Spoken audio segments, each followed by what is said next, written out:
paz do Senhor, queridos irmãos, estamos aqui mais uma vez para encerrarmos esta série de reflexões acerca da provisão divina. E neste quarto e último episódio, eu quero pensar com você na provisão de Deus para o homem, para que a obra de Deus tenha provisão. O conceito de que a provisão divina é apenas para o bem humano e para a solução das demandas e necessidades humanas não é real. Porque a obra de Deus é realizada por homens e para homens. Portanto, é verdade que Deus muitas vezes intervém na nossa história, provendo para nós, para que, tendo nós provisões, não falte provisão para a sua casa, para a sua obra. Quero pensar com você em pelo menos duas histórias que corroboram com este pensamento. O capítulo 17 do livro de 1 Reis conta-nos de uma história, de um contexto triste para a história de Israel, quando eles estavam distantes de Deus. O casamento de Acabe com Jezabel trouxe para Israel o culto a Baal, e não demorou muito para que a nação houvesse se desviado. Elias é chamado por Deus para se apresentar diante do soberano e lhe diz que a terra ficaria seca e não choveria enquanto ele não ordenasse. E obviamente Elias estava com essa decisão, atacando Baal exatamente no seu tendão de Aquiles, porque Baal era compreendido como Deus da providência, o Deus das provisões, numa economia baseada especialmente na agricultura, na agropecuária. O ciclo das chuvas era muito importante. Portanto, Elias ataca Baal quando ordena que não chova. E então ele pretendia com isso trazer uma reflexão para Israel se Baal realmente era Deus. A verdade é que ele passou a ser vítima de sua própria profecia, porque por 3 anos e 6 meses não choveu sobre a terra.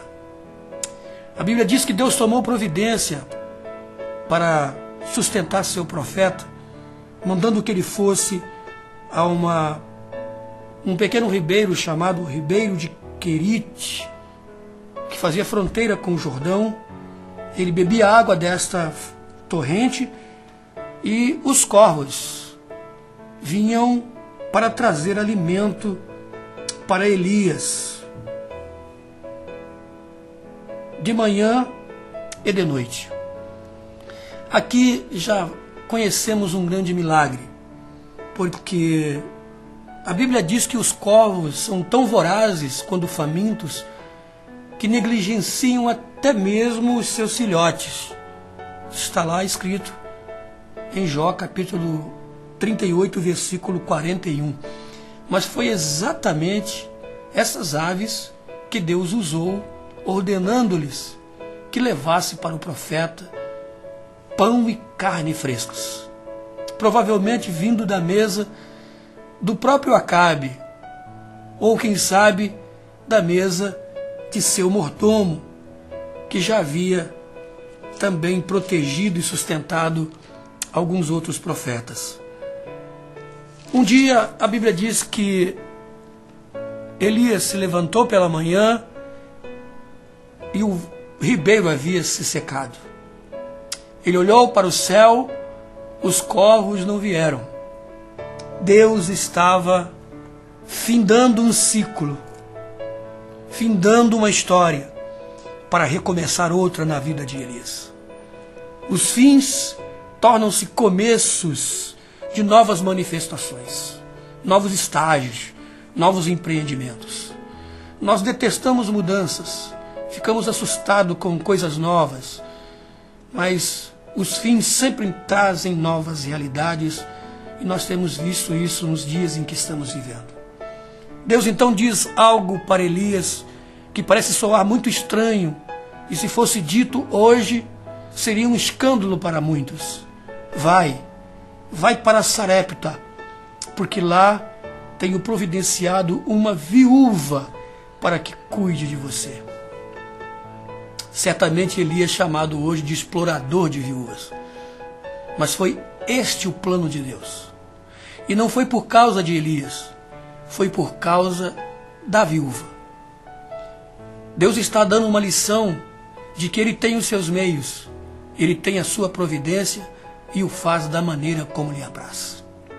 Sarepta está a pelo menos 150 quilômetros ao norte de Israel e já é território do Líbano. É uma mulher estrangeira. Ele vai então, provavelmente Elias tenha perguntado pelo caminho, ao chegar naquela região, se alguma mulher rica havia ficado viúva, já que ia sustentá-lo. Ele não sabia que era a mais pobre das viúvas que Deus usaria para sustentá-lo. Ao encontrar uma mulher catando gravetos, ele intervém e diz: por favor, me dê um pouco de água.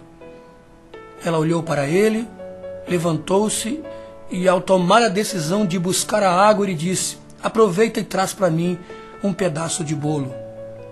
Então a mulher disse ao homem de Deus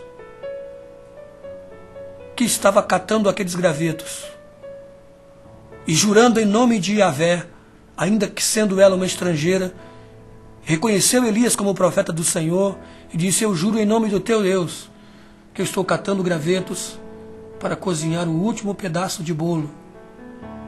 Comeremos eu e meu filho e depois morreremos.